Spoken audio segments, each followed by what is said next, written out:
እዚ ኣፎት ሚድያ እዩ ጥዕና በልና ዝተፈላለዩ ቦታን ኩነታትን ኮይንኩም ትሕዝቶና ትከታተሉ ክቡራንን ላይክ ሼር ሰብስክራይብ ምግባር ስለትከታተሉና ምስጋናና ዓዙዝ እዩ ናብ እዋናዊ ሓበሬታ ሰዓት ክንሰጋግረኩም ብቀዳምነት ቢሮ ትምህርቲ ትግራይ ኣብ ዳግም ሕወት ትምህርቲ ንዝነጥፉ መዳርግቲ ኣካላትን ውልቀ ሰብ ሃፍትን ስነ ስርዓት ኣፍልጦ ሂቦም ነዚ ዝተሓበረ ቢሮ ትምህርቲ ትግራይ ኣብ ዝሓለፈ ዓመታት ኣብ መዳይ ትምህርቲ ዝለዓለ ኣስተዋፅኦ ዝነበሮም ውልቀ ሰብ ሃፍትን መዳርግቲ ኣካላትን መድረኽ ስነ ስርዓት ኣፍልጦ ትማል 10 ጉንበት 2017 ዓ.ም ኣብ ከተማ መቐለ ኣብ ዘሳለጦ መድረኽ እዮም ነዚ ኣመልኪቶም ሓላፍ ቢሮ ትምህርቲ ትግራይ ዶክተር ኪሮስ ጉዑሽ ከም ዝበልዋ ኣብ ትግራይ ብምኽንያት ዘጋጠመ ኩናት ኣብ ዓውዲ ትምህርቲ ኣብ ንብረት ኮነ ሓይሊ ሰብ ኣዝዩ ሰፊሕን ጽባሕና ዘስእን ዕንወት ከም ዝበጽሕ ብምሕባር ድሕሪ ተነጻጻሪ ሰላም ስምዕ ውዕል ፕሪቶሪያ ግና ኣብ ዳግም ሕወት ትምህርቲ ብመዳርግቲ ኣካላትን ወልቀ ሰብ ሃፍትን ምስ ቢሮ ትምህርቲ ብምውዳድ ዝተሰርሑ ስራሕቲ ግና ነቲ ዝበጽሐ ዕንወት ዋላ ብምሉእነት ኣይኹን ብውስን መልክዑ ዝተሰርሑ ስራሕቲ ንኸይዲ ምምሃር ምስትምሃር ብውስን መልክዑ ክቕረፍ ከም ዝኽኣል ሓቢሮም ሕዚ እውን እንተኾነ ቁፅሮም ዘይነዓቕ ህጻናት ካብ ማእዲ ትምህርቲ ኣብ ኪሮም ከም ዘለዉ ዝሓበሩ ዶክተር ኪሮስ ጉዑሽ ብመዳይ መዳርግቲ ኣካላትን ወልቀ ሰብ ሃፍትን ዝግበሩ ዘለዉ ኩሉ መዳይ ሓገዛት ግን ተጠናኺሮም ንክቕጽሉ ፀዊዖም ኣብቲ ዝተሳለጠ መድረኽ ስነ ስርዓት ኣፍልጦ ኣመራርሓ ቢሮ ትምህርቲ ካብ ላዕሎት ትካላት ትምህርቲ ተወከልቲ ወለዲ ተማሃሮ ተወከልቲ ዝተፈላለዩ መዳርግቲ ኣካላት ውልቀ ሰብ ሃፍቲ ካብ ዝተፈላለዩ ወረዳታት ዝተወከሉ ዝምልከቶም ኣካላት ተረኺቦም እዮም ኣብ መወዳእታ ቢሮ ትምህርቲ ትግራይ ኣብ ዳግም ሕወትን ትምህርትን ዝነጥፉ መዳርግቲ ኣካላትን ውልቀ ሰብ ሃፍትን ስነ ስርዓት ኣፍልጦ ብምሃበት መድረኽ ተዛዚሞም ብኻሊ ዜና ኣስታት ንፍርቂ ዘመን ኣብ ፖለቲካ ኢትዮጵያ ዓብይ ግደ ዝጸንሖ ህዝባዊ ወያነ ሓርነት ትግራይ ህወሓት ብሃገራዊ ቦርድ መረጻ ኢትዮጵያ ንኻልኣይ ግዚኡ ኣፍልጦ ተኸሊሉ ቦርድ መረጻ ረቡዕ 6 ጉንበት 2017 ዓ.ም ቆጻጽራ ገዝ ኣብ ዝሃቦ መግለጺ ብመሰረት እቲ ቅድሚ 3 ወርሒ ዝሃቦ መጠንቀቕታ ሕጋዊ ሰብነት ትውድብ ከም ዝተሰረዘ ፍሊጦም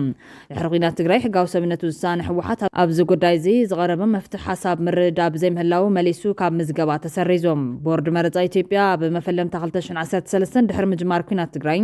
ህወሓት ኣብ ብዕጥቂ ካብ ዝተደገፈ ቃልሲ ተዋፊሩ ብዝብል ካብ ምዝገባ ውድባት ፖለቲካ ተሰሪዙ ከም ዝነበረ ዝዝከር እዩ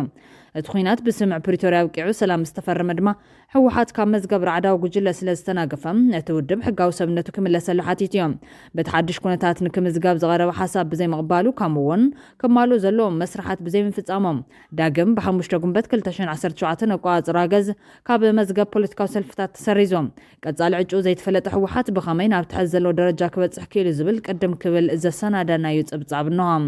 ህወሓት ኣብ ኢትዮጵያ ስርዓት ሃይለ ስላሴ ወዲቑ ናብ ስርዓት ዝመጸ ወታደራዊ መንግስቲ ደርግ ስዒቡ እዮም ኣብ 11 ለካቲት 1967 ኣቆጻጽራ ገዝ ዕጥቃዊ ቃልሲ ከም ዝጀመረ ዘፍለጠ ዕጥቃዊ ቃልሲ ህወሓት ንክምስረት ኣሰር ዝኾኖም ተምሃሮ ተጋሩ ዩኒቨርሲቲ አዲስ ኣበባ ዘጣየሽዎ ማሕበር ገስገስቲ ብሄረ ትግራይ ማግብት ዝበሃል ዘይስሩዕ ውዳብ ነይሮም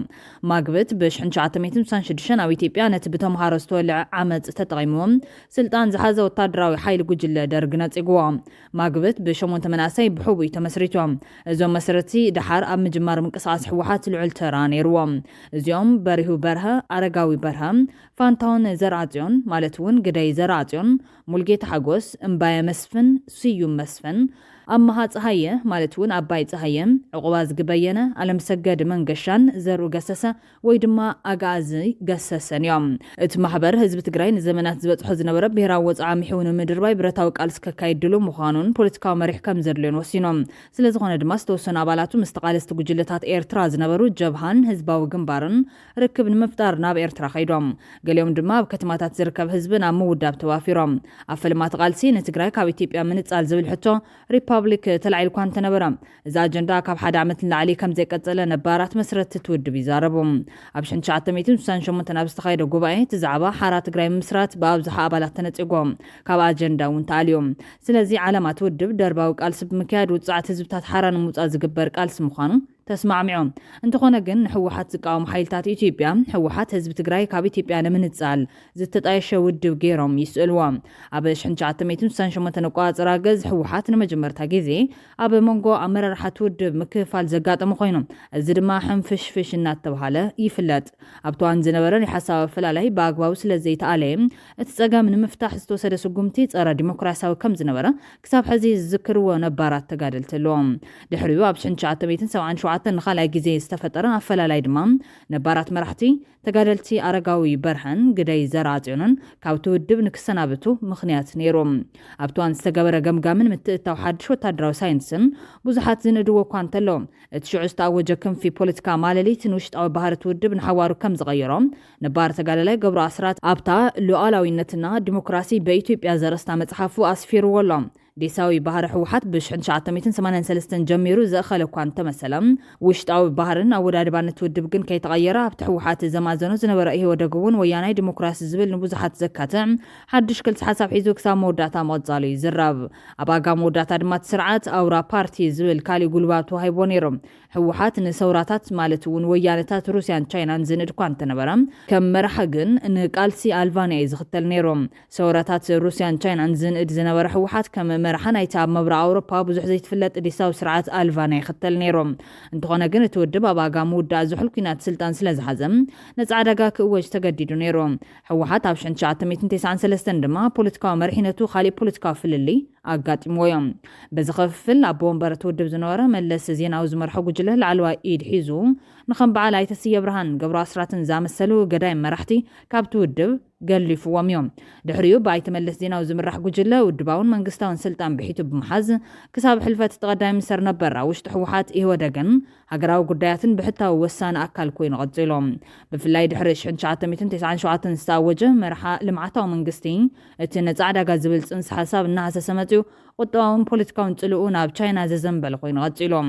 ሞት ርእስ ሕወሓት ማለት እውን ኢህወደግ ዝነበረ ኣይተ መለስ ዜናዊ ስዒቦም እቲ ውድብ ሓያል መራሒ ስለሳነ እናተዳኸመ ክመፅእ እንከሎ ኣብ ውሽጢ ሓፂር ግዜ ኣቦ መንበራት ክቀያየር ዝተራየሉ ግዜ ነይሮም ኣብ ውሽጢ ኢህወደግ ዝነቐለ ተቃውሞ ስዒቡ ድማ ትልፍንቲ ውሽጣዊ ገምጋም ብምግባር ለውጢ ንምምፃእ ምስ ወሰነ ሕወሓት ተቆፃፂርዎ ዝነበረ ስልጣን ማእኸላይ መንግስቲ ቀስ ብቐስ ክስእን ጀሚሮም ኣብ መወዳእታ ድማ መራሕቱ ጠቕሊሉ ናብ ትግራይ ኣጉዒዞም ቀዳማይ ሚኒስትር ኣብይ ኣሕመድ ናብ ስልጣን ምስ መፀ ኢህወደግ ንምቕያር ብዝወሰደ ስጉምቲ ሕወሓት ክስማዕማዕ ስለዘይካለ ካብ ትልፍንቲ ተነፂሉ ንብሕቱ ተሪፎም ሕወሓት ምስ ማእኸላይ መንግስቲ ዝኣተወ ውጥጥ ምስ ተጋደደ ድማ ኣብ ሕዳር 2020 ናብ ኩናት ኣትዩ ኣመራርሓት ሰልፊ ዳግም ብረት ተልዒሎም ናብ ዕጥቃዊ ቃልሲ ኣትዮም እዚ ንኽልተ ዓመታት ዝተኻየደ ኩናት ደው ንምባል ድሕሪ ዝተበፅሐ ስምምዕ ምቁራት ተፃወታት ግን ኣብ መንጎ ኣመራርሓት ሰልፊ ዘይምቅዳውን ምክሳስን ክረአ ጀሚሮም እዚ ርኡይ ምክፍፋል ድማ ትውድብ ብዶክተር ደብረፅዮን ገብረ ሚካኤልን ፕረዚደንት ግዝያዊ ምምሕዳር ትግራይ ነበር ኣይተ ጌታቸው ረዳን ናብ ዝመርሕዎ ክልተ ጉጅለታት ክወርድ ገይርዎ እዮም ኣብ መወዳእታ ጉጅለ ደብረፅዮን ብ2016 ኣብ ዘካየዶን ኣፍልጦ ሃገራዊ ቦርድ መረፃ ኣብ ዘይረኸበን ጉባኤ ናይቲ ጌታቸውን ካልኦት ብዙሓት ኣመራርሓን ትውድብ ካብ ኣባልነት ኣባሪሮም እዚ ራብዓይ ሕንፍሽፍሽ ሕወሓት ክበሃል ይከኣል እዮም ሕወሓት ኣብቲ 17 ዓመታት ዝመርሖ ህዝባዊ ቃልሲ ኣንጻር ወታደራዊ ስርዓት ደርጊ ጥራሕ ኣይኮነን ዝዋጋ ነይሮም ኣብቲ ዕጥቃዊ ቃልሲ ዝመርሐሉ እዋን ተመሳሳሊ ተቃውሞ ይገብሩ ምስ ዝነበሩ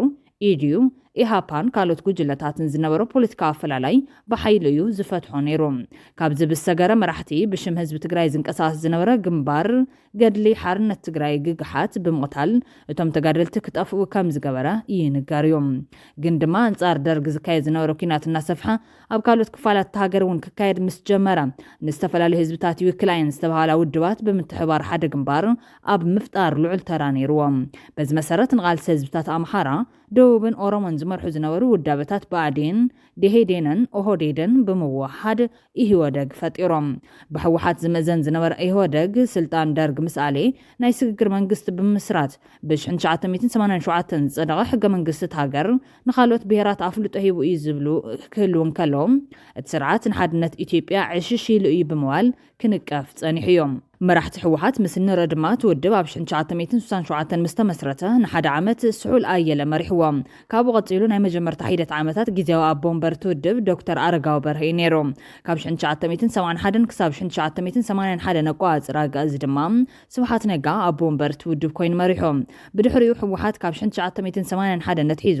ንልዕሊ 20 ዓመታት ብቀዳማይ ሚኒስተር መለስ ዜናዊ ተመሪሖም ቀፂሉ ኣብ 2004 ሃንደበታዊ ሕልፈት ኣይተ መለስ ዜናዊ ስዒቦም ሕወሓት ሕወሓት ክሳብ መስከረም 2011 ዓም ተምረት ማለት እውን ጥቅምቲ 2018 ነቋፅራ ፈረንጂ ባይተ ኣባይ ወልዱ ይምራሕ ነይሩ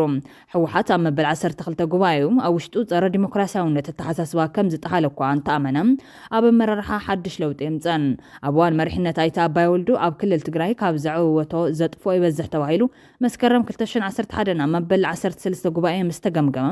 ብዶክተር ደብረጽዮን ገብረሚካኤል ተተኪዮም ኣብቲ እዋን 12 ነባራት ኣመራርሓ ውድብ ካብ ማእኸላይ ኮሚቴ ተሰናቢቶም ድሕሪ ቀጻሊ ህዝባዊ ናዕቢ ኣብ ወንበር ህወደግ ነበር ኣይተ ሃይለማርያም ደሳለኝ ኣይከኣልኩን ኢሉ ስልጣኑ ብፍቃዱ ድሕሪ ምርካቡ ኣብ ሚያዝያ 2018 ኣብይ ኣሕመድ ከም ኣቦ ወንበር ትግንባር ተመሪጾም እቲ ብዶክተር ደብረጽዮን ዝምራሕ ሕወሓት ግን ብደረጃ ሃገር ዝነበረ ጽልዋ ተዳኺሙ ምንቅስቃሱ ኣብ ትግራይ ጥራሕ ተሓጺሩ ተሪፎም ኣብ ፖለቲካ ኢትዮጵያ ልዑል ጽልዋ ዝነበሮን ብዕድመ እውን ነባር ካብ መንጎ ዝበሃሉን ሓደ ዝኾነን ሕወሓት ካብ ዕጥቃዊ ቃልሲ ናብ ሃገር መምራሕ ድሕሪ ድማ መሪሕነቱ ናብ ደረጃ ክልል ወሪዱ ኣብ መወዳእታ ተመሊሱ ናብ ዕጥቃዊ ቃልሲ ሰምሪሖም ድሕሪ እቲ ደማዊ ኩናት ሕወሓት ካብ ዘጋጠሞም ክፋል መሪሕነት ብዝሰገራ ኣብዚ ግዜ ድማ ብሃገራዊ ቦርድ መረፃ ዝነበሩ ኣፍልጦ ሲኖም ሕጋዊ ሰልፊ ኮይኑ ንምንቅስቃስ ዘኽእሎ ደረጃ ሲኢኑሎ እዚ ውሳነ እዚ ፍጻመ ናይቲ ን50 ዓመታት ዝቐጸለ ሰልፊ ዶ ይኸውን ወይስ ዳግም ኣብ ፖለቲካ ትግራይ ዘንሰዓርረሉ ካልእ ዕድል ክረክብ እዩ ዝብል ሕቶ ብዙሓት ኮይኑሎም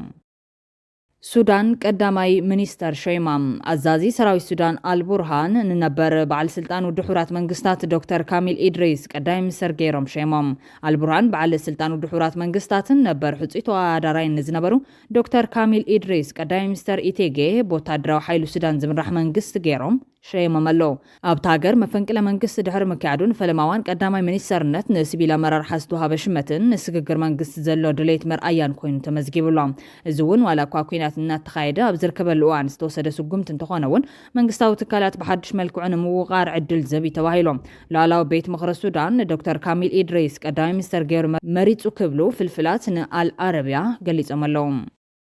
ብኻሊ ዜና ወጻኢ ጆ ባይደን ቀልጢፉ ብዝዛመት ካንሰር ተታሒዞም ነበር ፕሬዝደንት ኣሜሪካ ጆ ባይደን ቀልጢፉ ብዝዛመት ካንሰር ፕሮስቴት ከም ዝተታሓዙ ብሕክምና ተረጋጊጾም ቤት ጽሕፈቶም ነበር ፕሬዝደንት ኣብ ዘውፅኦ መግለጺ ከም ዝሓበሮ እቶም ወዲ 82 ዓመት ጆ ባይደን ዝተረኸቦም ካንሰር ፕሮቴስት ናብ ኣዕጽምቶም እናተስፋሕፈሐ ከም ዝርከብ ገሊጾም ስልጣኖም ኣብ ወርሒ ጥሪ ዝለዋቑ ባይደን ኣብ ዝሓለፈ ሰሙን ዓርቢ ብዝገበርዎ ምርመራ ካንሰር ከም ዘለዎም ከም ዝተፈለጠ እውን ተገሊጹሎም ሕማምቶም ነበር ፕሬዝደንት ልዑል ብርኪ ብዝብል ዝተፈለየ እንትኸውን እዚ እውን ከም ማእኸል ምርመራ ዩኬ እንተኾይኑ ብቕልጡፍ ዝዛመት እዮም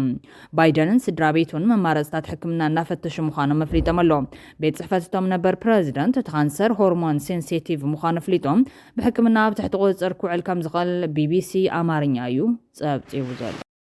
ክቡራትን ክቡራንን ካብ ኣፎት ሚድያ ዝተዳለወት ሕዝቶ ሰዓት ኣቕሪብና ዛዚምና ላይክ ሼር ሰብስክራይብ ምግባር ቤተሰብ ኣፎት ኩኑ ሰናይ ግዘን ምነ